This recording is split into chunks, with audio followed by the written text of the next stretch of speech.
ये कहानी उस जगह की है जहां देवता भी न्याय करने से कतराते हैं, जहां केवल आत्मा का भार बोलता है। उस जगह को कहते हैं कालशिला। रात्रि में एक स्वप्न।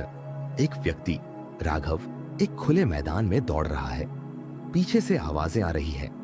तू भाग नहीं सकता, तेरा पाप तुझे खींच लाएगा। वो रुकता है। सामने एक मंदिर जल रहा है। एक स्त्री चिल्ला रही है, तूने हमें मिटा दिया राघव।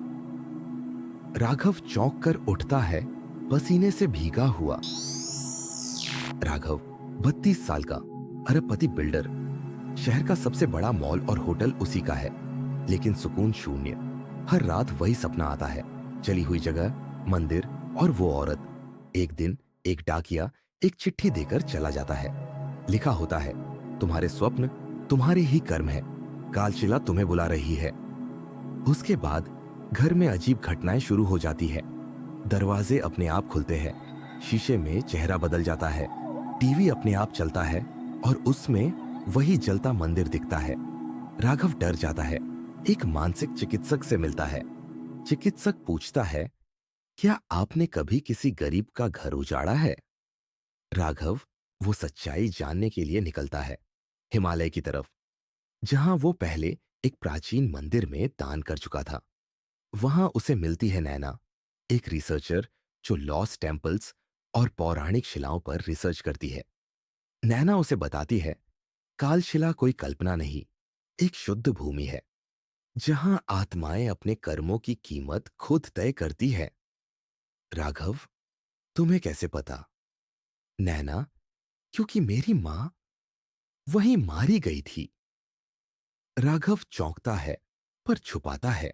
दोनों एक पुरानी गुफा में पहुंचते हैं, जहां पत्थरों पर लिखा है, शिला से पाप नहीं छुपता, जो सामने है वही भीतर है। राघव जैसे ही शिला को छूता है, उसके हाथ जलने लगते हैं। मिट्टी के नीचे से एक दरार खुलती है। दोनों उसमें गिर जाते हैं। अब दोनों पहुंचते हैं एक अजीब भूमि में, जहां कोई समय नहीं, कोई शरीर नहीं, सिर्फ स्मृति और दर्द। राघव के सामने 3 दरवाजे खुलते हैं। हर दरवाजे में वो एक अलग जन्म में है। वर्ष 1200 ईस्वी, एक राजकुमार जिसने गांव जलवाया था। वर्ष 1700 ईस्वी, मुगलों के लिए काम करता जमींदार जो मंदिरों को गिरवाता था। आज बिल्डर राघव, जिसने ऑर्फनेज की जमीन हड़प ली। हर जन्म में एक ही औरत का चेहरा दिखता है, वही जो सपने में जल रही होती है। राघव डरता है, घुटनों पर गिरता है। नैना सामने आती है, पर अब उसका रूप बदल गया है। नैनास उस औरत की पुत्री है जिसे राघव के कारण ऑर्फनेज में जान से हाथ धोना पड़ा। वो चिल्लाती है, तू मेरा हक, मेरा बचपन, मेरी मां, सब कुछ छीन चुका है। अब तेरा जीवन मेरा है। पर तभी एक शिला चमकती है और आवाज आती है, यह न्याय का स्थान है, बदले का नहीं। यदि तू भी क्रोध से निर्णय करेगी तो तुझे भी मोक्ष नहीं मिलेगा। नैना पीछे हटती है। राघव रोता है, मैंने कभी महसूस नहीं किया कि मैं गलत था, पर आज मैं इंसान नहीं, शैतान रहा। उसकी आत्मा जलने लगती है, पर तभी एक द्वार खुलता है। तुम्हें एक अवसर दिया जा सकता है, स्वयं को मिटा दो और सेवा में पुनर्जन्म लो। 2 साल बाद एक पहाड़ी गांव में एक वृद्ध साधु ऑर्फन बच्चों को पढ़ा रहा है। वो राघव ही है, अब शांत, सेवा में लीन। तभी एक छोटी लड़की आती है, जिसका चेहरा वैसा ही क्लियर है जैसी नैना की मां का था। वो मुस्कुराकर कहती है, आपने मेरी मां को सही किया, अब मेरी बारी है।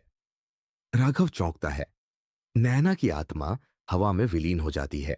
वो जो सबसे अधर्मी था, वही सबसे पवित्र बन सका जब उसे अपने ही कर्मों का बोध हुआ। यही है कालशिला का सत्य।